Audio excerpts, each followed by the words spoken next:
Vamos a comenzar una carta que escribió el apóstol Pablo, otra de sus cartas, porque la semana pasada hemos terminado la carta a los Efesios y en esta oportunidad estamos por comenzar a estudiar minuciosamente, sistemáticamente, la carta a los Colosenses. Esta es una carta más breve que la de los Efesios. La de los Efesios tiene 6 capítulos y Colosenses tiene solamente 4 capítulos. Pero es una de las epístolas o cartas más preciosas que escribiera el apóstol Pablo. En esta carta, que se cree que escribió alrededor del año 60 de nuestra era, digo alrededor porque nunca se sabe con certeza cuándo escribió, pero alrededor del año 60 de nuestra era, estando preso en Roma. Quiero que recuerdes y quiero que sepa que él no estaba en la cárcel propiamente dicha. Él era un preso domiciliario, estaba en una casa alquilada y allí lo más probable es que estaba encadenado a un soldado romano. Pero él allí podía recibir visitas, podía tener sus colaboradores que lo acompañaban y sobre todo no perdía tiempo quejándose porque estaba preso, sino que se dedicaba a orar por las iglesias, por los hermanos y a escribir cartas. Así que escribió varias cartas que se llaman las cartas de la prisión. La carta a los Efesios, la carta a los Colosenses, la carta a los Filipenses y otra carta más, la carta de Filemón. Así que hoy comenzamos la carta a los Colosenses. El tema principal es la exaltación de Cristo en la carta a los Colosenses. En cambio, la carta a los Efesios habló casi toda la carta en especial de la iglesia, de la unidad de la iglesia, la unidad entre los cristianos. Pero en la carta a los Colosenses, él se dedica a hablar de Cristo, que en Cristo estamos completos, sin necesidad de añadiduras. Porque en esa época estaban entrando falsas doctrinas y decía, bueno, pero la obra de Cristo no es completa, hay que ayudarla haciendo esto. Entonces, esa información llegó al apóstol Pablo y él les dedica toda esta carta para escribirle que quien tiene a Cristo en su vida realmente está completo en cuanto a su salvación, está listo para ir al cielo si uno tiene y le sigue genuinamente al Señor Jesús. Así que el tema principal es la exaltación del Señor Jesucristo. Y el motivo, como dije, era contrarrestar las falsas doctrinas que estaban entrando en la iglesia de Colosas. Colosas era una ciudad cercana a Éfeso. Se cree que estaba entre 160 y 180 kilómetros de Éfeso, entre Colosas y Éfeso. Y Colosas estaba al sur-oeste de la actual Turquía. Colosas no existe más en este momento. Hay otras ciudades bíblicas que todavía existen, pero Colosas ya no. Así que esta iglesia no fue fundada por el apóstol Pablo. Se cree que cuando él estaba en Éfeso, una persona de nombre Epafras, que era de Colosas, fue a Éfeso a escuchar al apóstol Pablo y ahí escuchó el Evangelio, ahí aprendió del Señor, ahí se convirtió y luego regresó a Colosas y fundó una iglesia, sin haber sido un pastor en ese momento. Así que esto nos habla muy profundamente, porque alguien dice, bueno, ¿quién puede fundar una iglesia? Cualquier cristiano que sienta la pasión de servir a Cristo. No hace falta que sea un pastor, puede ser un laico, uno que no es pastor, fundar una iglesia. Ese es el caso de la iglesia de Colosas. Lo fundó Epafras, que después se hizo un gran y útil siervo del Señor. El apóstol Pablo nunca había estado en Colosas, así que él no los conocía personalmente. Eso lo vamos a ver a través de la carta. Y Y lo primero que vamos a ver es el saludo de Pablo. El saludo de Pablo y vamos a ver Colosenses capítulo 1, versículos 1 y 2. Yo voy a usar para el estudio de toda esta carta la Reina Valera contemporánea. Reina Valera contemporánea. Así que Colosenses capítulo 1, versículos 1 y 2 dice: yo, Pablo, apóstol de Jesucristo por la voluntad de Dios, y el hermano Timoteo, a los santos y fieles hermanos en Cristo que están en Colosas, que la gracia y la paz de Dios nuestro Padre y del Señor Jesucristo sean con ustedes. Uno lo lee rápidamente y realmente no le queda mucho. Por eso es necesario hacer un estudio minucioso, analizar cada expresión. Así que comenzamos con el versículo 1 donde dice: yo, Pablo. Yo creo que enseñé cuando estudiamos Efesios que en aquella época las cartas seculares y las cartas cristianas eran diferentes a las cartas de nuestros días, aunque ahora ya no se escribe más cartas. Pero hasta la época que se escribía cartas, el remitente iba al final. Ahí uno se fijaba quién firmaba y quién mandaba la carta. En aquellos días no, el remitente estaba al comienzo de la carta. Así que él comienza diciendo: yo, Pablo. Si uno lee rápidamente pareciera como que la carta lo escriben Pablo y también Timoteo, pero en realidad no es así. Timoteo y Pablo juntos mandan saludos a los hermanos de Colosas, pero el que escribe, por decirlo de alguna manera, es Pablo, porque ustedes saben que generalmente él no escribía las cartas, él dictaba a un amanuense, a un colaborador. Se cree que él tenía serios problemas visuales, entonces él no escribía las cartas, sino que él las dictaba a un colaborador suyo que se llama amanuense, que escribía las cartas. Luego dice apóstol de Jesucristo. Y qué bueno es aclarar qué quiere decir apóstol, porque en nuestros días hay una gran confusión, un desconocimiento de lo que quiere decir apóstol. La palabra apóstol quiere decir enviado a cumplir una misión, una tarea. Es un misionero, es alguien que va a abrir una obra donde todavía no se conoce del Señor Jesucristo. Y luego que se forma una iglesia, se la entrega a un pastor y el apóstol sigue su camino. En nuestros días muchos entienden que apóstol tiene como una jerarquía eclesiástica, como que es superior a los pastores. Pero no es bíblico eso. Apóstol no es una jerarquía eclesiástica, sino una función que describe la misión de un apóstol, que quiere decir enviado. Y qué notable que dice de Jesucristo.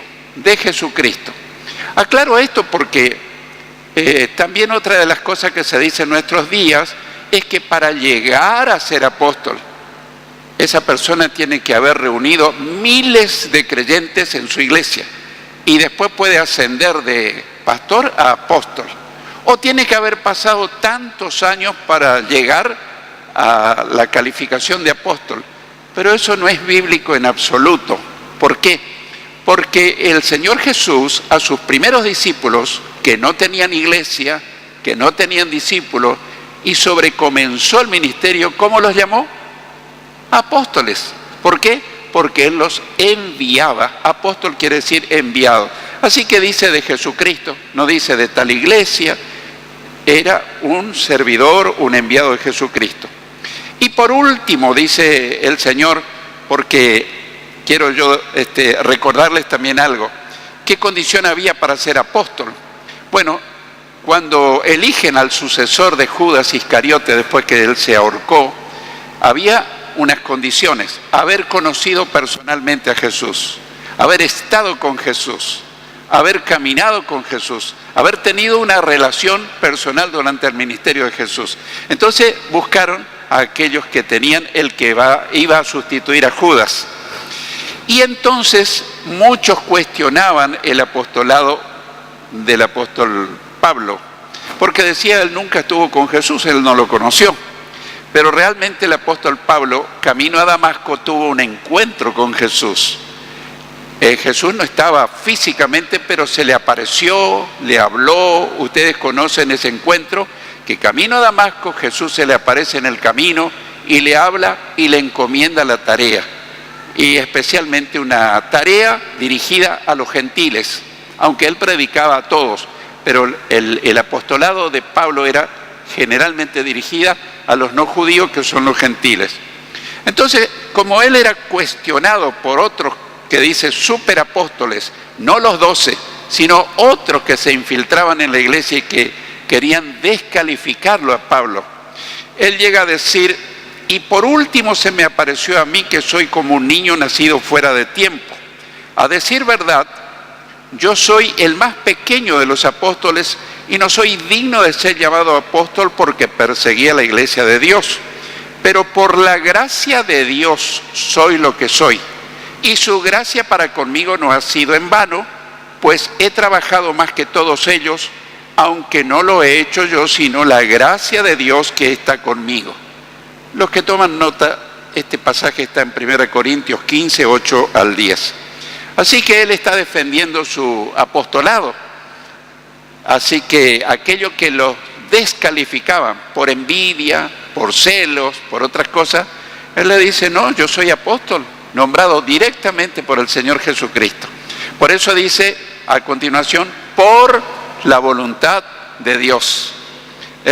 O sea que el cargo de apóstol no puede ser nombrado por una organización religiosa, no es nombrado por una iglesia. Originalmente era nombrado por Jesús. Hubo 12 y Pablo se cree que fue el último de los apóstoles.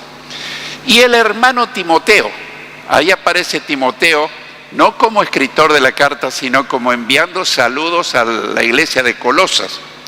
Y el versículo 2 dice: a los santos y fieles hermanos en Cristo que están en Colosas.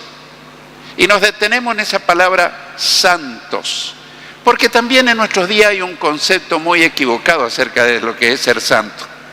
Si uno preguntara en la calle ¿quién es un santo?, seguramente que dirían: bueno, un buen cristiano que en el pasado hizo muchas obras de bien, entonces fue canonizado y ascendido a la categoría de santo. Ese es el concepto popular no bíblico, ¿no es cierto? Así, cuando se dice santo se piensa muchas veces en una imagen, o si no en una escultura. Incluso se le reza a esos santos, cuando la Biblia dice que hay un solo Dios y un solo mediador entre Dios y los hombres, Jesucristo hombre. Ningún santo no es el mediador entre Dios y los hombres, pero estamos aclarando qué es ser santo. La palabra santo significa separado del pecado y consagrado para Dios. La palabra santo. Entonces, cuando nosotros aceptamos a Cristo en nuestro corazón, cuando nosotros nos arrepentimos, cuando nos convertimos, cuando nacemos de nuevo, cuando somos regenerados, cambiados, estamos en la categoría o en la posición de santos. Que vivamos en santidad o no es otra cosa, pero deberíamos vivir en santidad, porque esta no es una elección, esta es una condición incluso para entrar al cielo. Por eso la palabra de Dios dice en Hebreos: procuren vivir en paz con todos y en santidad, sin la cual nadie verá al Señor. Hebreos 12:14. Ya vemos nosotros que el ser santo no es una elección. Necesitamos vivir en santidad para poder entrar al cielo. Entonces él dice: a los santos y fieles hermanos en Cristo que están en Colosas. Y uno dice: ¿será que había algunos que eran santos y otros que eran fieles hermanos? No, eran los mismos. Los santos son hermanos fieles. Y los hermanos fieles, si son fieles, son santos. Entonces él dirige su saludo junto con Timoteo a los santos y fieles hermanos en Cristo que están en Colosas. Como si fuera poco esta aclaración de lo que es ser santo, el apóstol Pedro también fue inspirado para escribir esto. Como hijos obedientes, dice el apóstol Pedro en una de sus cartas, no vivan conforme a los deseos que tenían antes de conocer a Dios. Al contrario, vivan de una manera completamente santa, porque Dios que los llamó es santo. Pues la Escritura dice, sean ustedes santos porque yo soy santo. Y eso lo dice Dios, no lo dice Pedro. Si ustedes llaman Padre a Dios, que juzga a cada uno según sus hechos y sin parcialidad, deben mostrarle reverencia durante todo el tiempo que vivan en este mundo. Primera de Pedro, capítulo 1, versículos 14 al 17. Así que ahí tenemos el concepto bíblico de lo que es ser santos. Alguna vez me preguntaron, pastor, ustedes no creen en los santos, ¿verdad? Sí, le dije, nosotros creemos en los santos. ¿Y cómo cuando yo entré a algún templo cristiano evangélico no tiene ningún santos? No te fijaste bien, le dije, porque los santos están sentados, alabando a Dios, están orando. Ah, ustedes creen que los feligreses son santos. Eso es lo que enseña la Biblia, le digo. Y le mostré pasajes como los que acabamos de ver. Entonces, hermanos queridos, la palabra de Dios dice que si nosotros somos verdaderos seguidores de Cristo, somos santos y debemos vivir en santidad para poder entrar al cielo. Luego, el apóstol Pablo sigue en la carta a los Colosenses, dice, y la gracia y la paz de Dios, nuestro Padre y del Señor Jesucristo, sean con ustedes. Uno lo lee rápidamente y no le encuentra mucho sentido, pero cuando examinamos, hay dos palabras que él le desea: la gracia, no gracia con S, de gratitud, gracias, no, gracia. ¿Qué es la gracia? Es el favor divino, es el regalo inmerecido de parte de Dios para con nosotros, el favor de Dios. Esta palabra, se ve que en esa iglesia había gentiles o griegos, porque la palabra gracia viene de la palabra caris, de donde viene carismas, carismáticos, y este era el saludo de los gentiles. En cambio, los judíos no se saludaban, gracia, la gracia de Dios sea con ustedes. Ellos decían shalom, y shalom quiere decir paz. Entonces, por el saludo del apóstol Pablo, estamos descubriendo que en Colosa habían gentiles convertidos y habían judíos convertidos. Por eso él le dice que la gracia y la paz de Dios, nuestro Padre y del Señor Jesucristo, sean con ustedes. Estamos descubriendo que cuando nosotros analizamos minuciosamente, hay una riqueza insondable en cada expresión. Pero cuando uno lo lee rápidamente, seguramente que no lo va a descubrir. En segundo lugar, vamos a ver la oración de Pablo, la oración. En los versículos 3 y 4 dice, siempre que oramos por ustedes, damos gracias a Dios, el Padre de nuestro Señor Jesucristo, pues hemos recibido noticias de la fe de ustedes en Cristo Jesús y del amor que tienen por todos los santos. Nos detenemos un momento ahí. El versículo 3 dice, siempre que oramos por ustedes. Y hay dos palabras que yo resalté en mis apuntes. Siempre y oramos. O sea que está en plural por otra parte. No dice siempre oro por ustedes. Pero yo ya expliqué cuando estudiamos la carta a los Efesios que él nunca estaba sirviendo a Dios solo, que él tenía un equipo de colaboradores. Se cree que alrededor de 20 colaboradores tenía Pablo en su ministerio. Obviamente que no habrán estado los 20 juntos, sino que se turnaban, venían unos, se iban, volvían. Y entonces él está diciendo que él y su equipo ministerial oraban por los hermanos de Colosas. Siempre, no oraban de vez en cuando, oraban siempre, dice, por ustedes. Qué bueno es orar. Por eso nosotros tenemos nuestras listas de oración para orar por todos los hermanos, porque es totalmente bíblico que oremos por los creyentes, que oremos por los hermanos, que no vivamos pensando solo en nosotros. Voy a orar por mí, por mi necesidad, por mi salud, por mi bienestar, por mi finanza. Y se resume la vida cristiana en un hecho bastante egoísta, por mí, yo. La vida cristiana en realidad es olvidarnos un poco de nosotros y pensar en los demás, pensar en el cuerpo de Cristo que es la iglesia. Luego dice, damos gracias a Dios, el Padre de nuestro Señor Jesucristo. Damos gracias. Generalmente nosotros cuando oramos por los hermanos, pero pedimos, Señor, pedimos que les ayude en su salud, pedimos que le ayude en sus trabajos, en sus finanzas, que le ayude en su familia. Hacemos peticiones. Pero en la oración de Pablo, aunque después también pide, él da gracias a Dios por los hermanos. Qué lindo que cuando oramos por los hermanos de la iglesia, le demos gracias a Dios. Gracias por los hermanos que tenemos. Gracias por la congregación. Gracias por los líderes. Gracias, gracias, gracias. Damos gracias, él y su equipo, a Dios, el Padre de nuestro Señor Jesucristo. Y el versículo 4 dice, pues hemos recibido noticias. Hemos recibido noticias.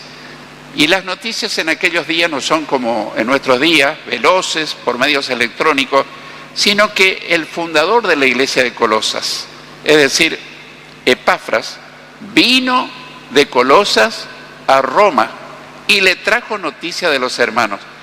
¿Y qué noticia le trajo? Bueno, le trajo noticias que le preocupaban, que era la infiltración de falsas doctrinas que estaban entrando en la iglesia de Colosas. Pero sobre todo le trajo buenas noticias en lo que vamos a conocer inmediatamente. Pues hemos recibido noticias. ¿De qué? Y acá vienen las dos buenas noticias que recibieron. De la fe de ustedes en Cristo Jesús y del amor que tienen por todos los santos. Ahí están, dos cosas. Primero, la fe de ustedes en Cristo Jesús. La gran pregunta es, ¿nosotros tenemos fe en el Señor Jesucristo o solamente creemos en Él? Una cosa es creer en Cristo, que existió, que murió, que resucitó, y otra cosa es tener confianza, que Él está vivo, que Él es poderoso, que Él está en el trono, que Él nos puede sacar adelante, que Él nos puede ayudar, que Él está en el gobierno de todo el universo y que Él lo sustenta con su poder. Entonces él daba gracias también por la fe de los colosenses, por la fe de ustedes en Cristo y del amor que tienen por todos los santos. Otra expresión muy llamativa. Se ve que los cristianos de Colosas amaban a todos los cristianos. La gran pregunta es, ¿nosotros amamos a todos los cristianos? ¿Tenemos amor? O decimos, bueno, sí, fulano me ofendió, no sé, estoy pensando si amarlo o no amarlo, no me pidió perdón. Y fulano, bueno, no tenemos relación, así que yo ni lo odio ni lo amo. Ahí estamos en el culto juntos. Yo no estoy describiendo una realidad, sino una posibilidad. Pero podemos caer en esa situación de apatía, de indiferencia, y eso está entrando mucho en las iglesias. ¿Qué dice la palabra de Dios? Que la maldad se habrá de multiplicar tanto en el mundo que el amor de muchos se enfriará. El amor a Dios, el amor a los hermanos de la iglesia, el amor al matrimonio, el amor a la familia, el amor. Pero estos hermanos de Colosas se destacaban por el amor por todos los santos, por todos los creyentes. Y entonces el apóstol Pablo y su equipo ministerial daba gracias a Dios, le mandaba saludos y reconocía estas dos virtudes. Avanzamos los versículos 5 y 6. A causa de la esperanza que en los cielos les está reservada, ustedes ya han sabido de esto por el Evangelio, que es la palabra de verdad, y que ha llegado hasta ustedes así como a todo el mundo, y que desde el día que ustedes la escucharon y la comprendieron claramente y conocieron la gracia de Dios, crece en ustedes y produce fruto.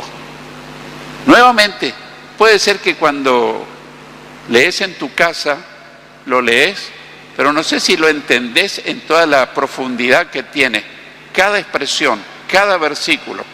Por eso, analicemos el versículo 5, dice, a causa de la esperanza que en los cielos les está reservada. Hermano, hermana, normalmente hoy se predica un evangelio del aquí y del ahora. se trata de cultivar una fe, voy a conseguir un trabajo, voy a terminar mis estudios, voy a tener una casa, voy a tener una moto. Pero honestamente, ¿quién piensa tanto en el cielo? Bueno, pastor, eso es para después. Pero vemos que en la iglesia primitiva a las cosas pasajeras no le daban tanta importancia. Ellos pensaban en las cosas del cielo y eso les daba vida y les daba esperanza, porque al final de cuentas esta vida es tan breve que tendríamos que ocupar más tiempo pensando en las cosas celestiales. Ahora, él los alaba y dice, a causa de la esperanza que en los cielos les está reservada. La pregunta es, ¿para nosotros también hay esa esperanza? Por supuesto. Cuando nosotros pensamos en las cosas del cielo, en todo el hogar celestial, las cosas que Dios preparó, que dice cosas que ojo no vio, ni oído oyó, ni han subido en la imaginación, en el corazón del hombre, son las que Dios tiene preparado para cada uno de los que le aman. Entonces todas las cosas transitorias quedan pálidas al lado de esas grandes promesas. Y en otra parte, al escribirle el apóstol Pablo, en la misma carta a los Colosenses, un poco más adelante, quiero que escuchen lo que les dice. Piensen en las cosas del cielo, no en las de la tierra, pues ustedes murieron a la vieja vida, a la vida pecaminosa, a la vida mundana, a la vida que no agrada a Dios, pues ustedes murieron a la vieja vida y Dios les tiene reservado el vivir con Cristo. Eso está en Colosenses capítulo 3, un poco más adelante, versículos 2 y 3.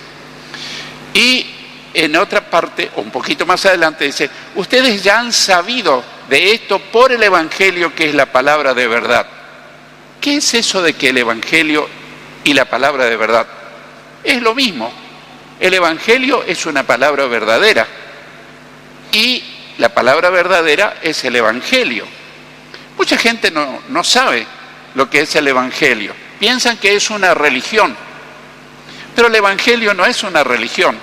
Básicamente el Evangelio son dos cosas. Primero, buenas noticias. ¿Buenas noticias de qué? De que Jesús vino a buscar y a salvar lo que se había perdido. Todos los seres humanos. Vaya si no es buena noticia. Dice que estamos camino al infierno, al juicio y condenación. Pero Jesús vino a ofrecernos perdón de pecado, salvación del alma, vida eterna y promete llevarnos al cielo si somos sus seguidores. ¿Es buena noticia? ¿Sí o no? Si por una casa nos alegramos. Por una casa, cuando tenemos una casa, nos ponemos contentos. Pero si pensamos en la casa celestial que el Señor fue a preparar para nosotros, ¿cómo no nos alegraremos? Él dijo, en la casa de mi Padre muchas moradas hay. Si así no fuera, yo se lo hubiera dicho. Voy pues a preparar lugar para ustedes. Y si preparo lugar, vendré y los llevaré conmigo para que donde yo estoy, ustedes también estén. Así que la esperanza del cristiano no es tanto aquí en la tierra, sino en el cielo. Pero hoy por hoy, ¿en qué iglesia o qué cristiano habla tanto del cielo? Todo es prosperidad económica, todos son asuntos de milagros. Bueno, no está mal, pero lo que está mal es dejar los valores eternos. Así que el Evangelio son buenas noticias. Pero también Evangelio es el poder de Dios para salvación a todo aquel que cree. Por eso el apóstol Pablo, escribiendo a los romanos, dice, no me avergüenzo del Evangelio, porque es poder de Dios para salvación a todo aquel que cree. Romanos 1, 16. Y quiero llamarles la atención sobre esto. A todo aquel que cree. ¿Por qué les llamo la atención? Porque la corriente teológica calvinista dice que en la eternidad pasada Dios eligió a algunos para ser salvos y otros para ser condenados. Y no se puede hacer nada. Si Dios no te eligió, estás en el horno. No podés salvarte. Dios te eligió o Dios te rechazó. Eso enseña el calvinismo. Una de los tantos errores, de tantas herejías, y hay cientos y miles de hermanos cristianos evangélicos que creen ese grave error. Pero el apóstol Pablo dice, no me avergüenzo del evangelio porque es poder de Dios para salvación. ¿A quiénes? A todo aquel que cree. Si vos crees en Jesús, si lo recibís en tu corazón, la promesa es tuya. Y si vos rechazás a Jesús, la perdición es tuya. Pero no lo decide Dios, lo decidimos nosotros. Y que ha llegado hasta ustedes, dice, casi terminando, así como a todo el mundo. Ha llegado esta buena noticia hasta ustedes, los colosenses, como a todo el mundo. Entendamos que eso de todo el mundo no es literal, porque en ese momento el Evangelio no llegó a América, por ejemplo. No llegó a América. Por más que los mormones digan que Jesús, cuando ascendió al cielo, en vez de ir al cielo, dicen los mormones, vino y bajó en América. Y le reveló al ángel Moroni que escriba una carta, y ahí salió el mormonismo. Pero eso no registra la palabra de Dios. Eso es un absurdo. Pero acá todo el mundo quiere decir todo el mundo conocido, todo el imperio romano, y más allá del imperio romano, todo hasta donde se pudo llegar. Por eso precisamente esto se debe cumplir en nuestros días. Y Jesús dice, por eso vayan por todo el mundo y prediquen el evangelio a toda criatura. El que creyere y fuere bautizado será salvo, pero el que no creyere será condenado. La pregunta es, ¿quién lo condenará? ¿Dios condenará? No. Dios quiere que todos sean salvos y vengan al conocimiento de la verdad. ¿Y quién condena a esa gente? Sus propios pecados, que no le permite entrar al cielo. Cada ser humano tiene la prerrogativa de rechazar o escoger el perdón y la salvación que Jesús vino a ofrecer. Y casi terminando ya estos versículos dice, y que desde el día que ustedes la escucharon, a esa noticia, y la comprendieron claramente y conocieron la gracia de Dios, crece en ustedes y produce fruto. Hay varias cosas, por lo menos 4 que quiero destacar. Primero, que la escucharon. ¿Por quién la escucharon? Por medio de Epafras. ¿Cuánta necesidad tiene la gente de escuchar el mensaje de salvación? ¿A quién los va a ocupar? Y que vaya Epafras a hablarle a mi vecino. No, me va a ocupar a mí, te va a ocupar a vos, para que la gente conozca, que escuchen el mensaje de salvación. Y comprendieron claramente, porque a veces la gente no comprende claramente. En segundo lugar. En tercer lugar, conocieron la gracia de Dios. Y crece en ustedes y produce fruto. O sea que eso tendría que crecer en nosotros y producir fruto. La palabra de Dios dice que nosotros como creyentes tenemos que producir frutos. Ganar almas, trabajar para el Señor, no ser solamente oyentes, sino servirle, producir fruto. No nos confundamos con el fruto del Espíritu Santo, eso lo produce el Espíritu Santo. Acá está hablando del fruto del cristiano, lo que yo hago para el Señor, lo que vos hacés para el Señor. Y Jesús dice, yo soy la vid y ustedes son las ramas. El que permanece unido a mí y yo unido a él, da mucho fruto, pues sin mí no pueden ustedes hacer nada. Juan 15:5. Así que, ¿qué hace que el cristiano produzca mucho fruto? La unión con Cristo. Cuando un cristiano está íntimamente unido a Cristo, es seguro que es un cristiano que produce fruto. No es una planta estéril, produce fruto. Así que hasta allí llegamos y damos gracias al Señor porque creo que no solo estamos aprendiendo, sino que estamos recibiendo un gran desafío para nuestra vida cristiana, para producir fruto. Si en esta noche llegas a la conclusión, ¿será que yo estoy produciendo fruto o me falta? Bueno, tal vez tu decisión es muy válida y muy importante ante los ojos de Dios. Dios te va a ayudar para que vos y yo produzcamos fruto, que ganemos a los perdidos, que oremos por ellos, que testifiquemos de Cristo, que hagamos cosas para la obra de Dios. Y todo lo que hacemos va a tener su recompensa. La Biblia dice que aún un vaso de agua fría que demos a un sediento no quedará sin recompensa. Que el Señor nos ayude. Que el Señor nos ayude a movernos, a hacer la obra de Dios. El que tenga oídos para oír, que oiga lo que el Señor te dice y me dice.